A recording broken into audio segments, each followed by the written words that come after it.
고등학생들이 제일 많이 하는 고민이 진로 고민이잖아. 진로 고민. 난 그때 그런 게 없었어.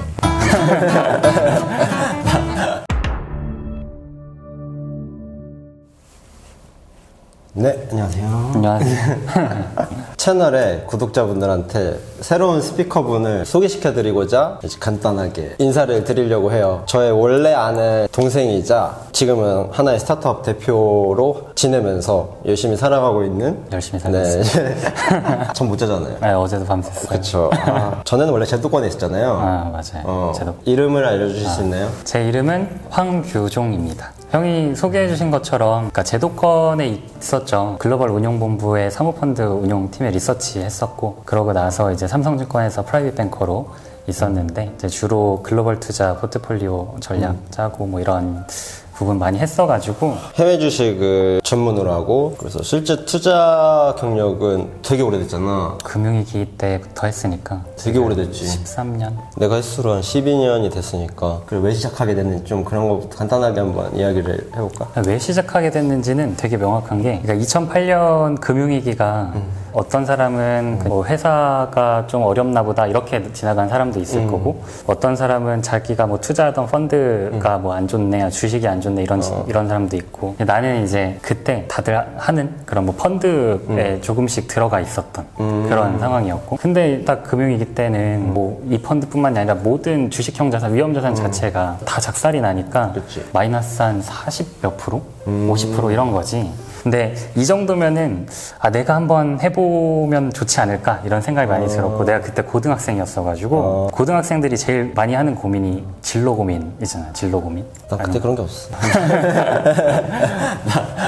사실 초기에는 워낙 증시가 박살나 있었으니까 시작하는 시점이 좋았어가지고 수익률이 좋으면서 더 흥미를 많이 가졌고, 이런 투자 쪽에 직업을 갖고 이쪽으로 진로를 삼아야겠다라고 생각이 든 거는, 내가 공부를 한 걸 통해서 돈벌이 수단뿐만 아니라 이 정보가 사람들에게 정말 잘 전달이 됐을 때 다른 사람들의 삶에도 유익할 수 있겠다. 내가 그 나이 때는 나는 사실 그런 생각이 없었거든. 나는 그냥 먹고 살려고? 나는 가장 빠르게 피드백을 받을 수 있는 시장이 주식시장이었어. 그건 매력을 느낀 시장? 그래서 항상 주식을 할 때 그게 제일 좋았던 것 같아. 결국 내가 맞았어. 뭐 이야기 듣다가 되게 공감되는 얘기가, 사람들이 주식시장만 들어오면 마음이 조급해져. 맞아. 근데 주식시장이 사실 가만히 기다려보면, 마음의 여유를 조금만 주면 이만큼 빨리 오는 게 없거든. 사실 살아가면서 내가 회사에서 노력을 하건, 그렇지? 공부해서 어떤 성취를 이루건, 예금이나 부동산으로 투자를 해도 훨씬 더 많이 기다려야 되는데, 주식시장에만 들어오면 이거를 기다리는 거를 많이 힘들어하지만, 뭐 예를 들어서 뭐 우리나라 삼성전자 같은 경우 이재용 부회장 출소하자마자 네덜란드 날라갔다고 예전에 뉴스 기사 나왔는데, ASML 만나러 간 거거든. ASML이 그 반도체 EUV라는 장비를 만드는 회사인데, EUV 장비 막 한 대에 2천억, 3천억 이런 장비, 그런 데들을 막 우리가 많이 관심 갖는 뭐 반포, 레미안 뭐 이런 자산하고 비교를 해보면, 한 2017년 정도, 4년 정도 비교해보면 이 부동산 엄청 오른 것 같지만, 뭐 10억 하던 아파트 30억 됐다 이러지만 3배거든. 근데 ASML 차트 그냥 딱 찍어보면 보일 텐데 8배 정도 올랐어. 근데 이런 기업들이 되게 허다해. 그런 거를 되게 모아서 사면은 시간이 돈 버는 거거든. 그리고 피드백도 부동산보다 지금 수익률로만 봐도 훨씬 더 좋고, 그리고 황금성도 좋고. 그렇지, 황금성도 좋고 빠르니까 이거에 대해서 인식을 좀 다시 하는 게 필요한 것 같아. 사람들은 삼성전자를 살 때 마음은 막 평생 가져간다. 삼성전자의 성공 스토리를 보고 가져간단 말이야. 이런 성공 스토리를 듣고 샀는데 이제 한 4개월, 5개월, 1년 가까이 주가가 많이 오르지 못하면 이제 지치는 거지.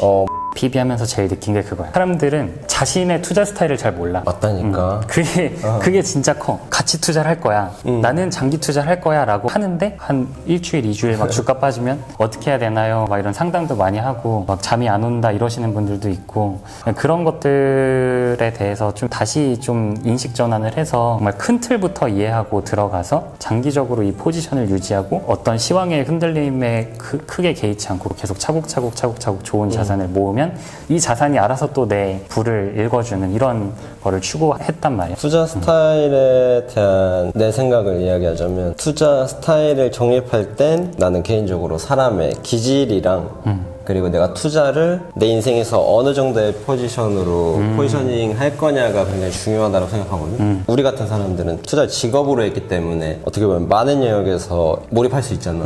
맞지. 근데 어떤 분들은 재테크의 영역으로 재테크로서 할 거면 실제로 가벼운 마음으로 해야 되고, 조금 더 높은 수익률을 원하면 규정이가 말한 대로 더 많이 글로벌로 알아가려는 노력을 해야 되는 거고, 그리고 거기에 맞춰서 내 기질이 이거랑 상통하는가, 내가 그렇게 호전적이지 않고 느긋한 스타일이다, 엉덩이 무겁게 할 수 있는 사람인가, 높이 수익률을 추구하면 진짜 그만큼 투자해서 하루에 무조건 2시간 자료 읽고 잘래, 이런 활동들이 필요하다. 그렇지. 그런 걸 생각해 볼 때 투자 스타일에 대해서 조금 더 빨리 정립할 수 있지 않을까.